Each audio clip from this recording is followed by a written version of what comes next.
बेरंग ड्रामे की अगली किस्त में आप देखेंगे कि हैरत होती है ड्रामा राइटर पर, क्या सोचकर इसने शहरयार की मौत कर दी। मरना तो आइमा को चाहिए था क्योंकि बेफजूल तो वो थी इस ड्रामे में, लेकिन मार इन्होंने शहरयार को दिया। और हद ये कि फाखरा बेगम को पता ही नहीं कि इनके बेटे की मौत के पीछे आइमा का हाथ है। ना वो ये सब करती, ना ही एक्सीडेंट होता और ना ही मौके पर शहरयार की मौत होती। वहीं एमल जो मुंतज़िर थी शहरयार की, लेकिन वो इसे लेने नहीं पहुंचा तो नाराज़ हो जाती है। ऐसे में अफान का फ़ोन आता है इसके पेरेंट्स को कि आप एमल को लेकर फ़ौरन घर पहुँचे।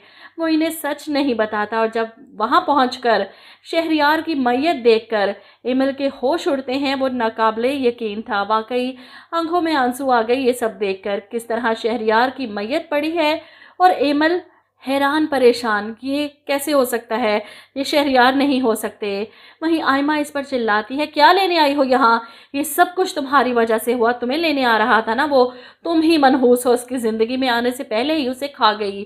फाखरा बेगम तो अपना दुख लिए बैठी हैं, पहले एक जवान बेटे को खो दिया और अब दूसरे बेटे की मैयत के सरहाने। इन्हें फिर भी अकल नहीं आएगी, शर्म नहीं आएगी, सब कुछ इनका मकाफात अमल है जो इनके बच्चे भुगत रहे हैं। इन्होंने फिर भी नहीं मानना कि गलती मेरी थी, मैं ही जो जुल्म ढा रही थी अपनी बहुओं पर, इसका नतीजा है ये सब।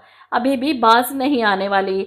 तीसरे बेटे का भी जनाजा देखेंगी। फिलहाल तो फरी अपनी माँ को संभाल रही है जिनका रो रो कर बुरा हाल शहरयार की मौत ने इन्हें तोड़ कर रख दिया। ऐसे में अफान इनके पास आता है कि मम्मी कुछ खा लें, आपने सुबह से कुछ नहीं खाया, आपकी तबीयत ख़राब हो जाएगी, मुझे और फरी को ज़रूरत है आपकी, हमारे लिए आप बहुत ख़ास हैं, अपना ख्याल रखें, इस तरह तो आप बीमार हो जाएंगी। अब आइमा ही अपने मुंह से सच्चाई अपनी माँ को बताएगी कि एक्सीडेंट मेरी वजह से हुआ, तभी शायद फाखरा बेगम को होश आए और धक्के देकर इस माँ बेटी को इस घर से निकालें। फिलहाल तो मुझे नज़र आ रहा है कि फाखरा बेगम और भी ज़्यादा जालिम हो जाएंगी, इल्ज़ाम लगाएंगी एनी और एमल पर कि ये दोनों बहनें मनहूस हैं, मेरे घर में आई तो मेरे बेटों को खा गईं, एक ने मेरे बड़े बेटे को खा लिया, दूसरे ने मेरे छोटे को खा लिया और अब तीसरे बेटे के दर पे हैं। मुझे लगता है कि इन दोनों बहनों को धक्के देकर घर से निकालेंगी, वो भी सब कुछ दुर्दाना बेगम के कहने पर, क्योंकि वही कान भरेगी अपनी बहन के।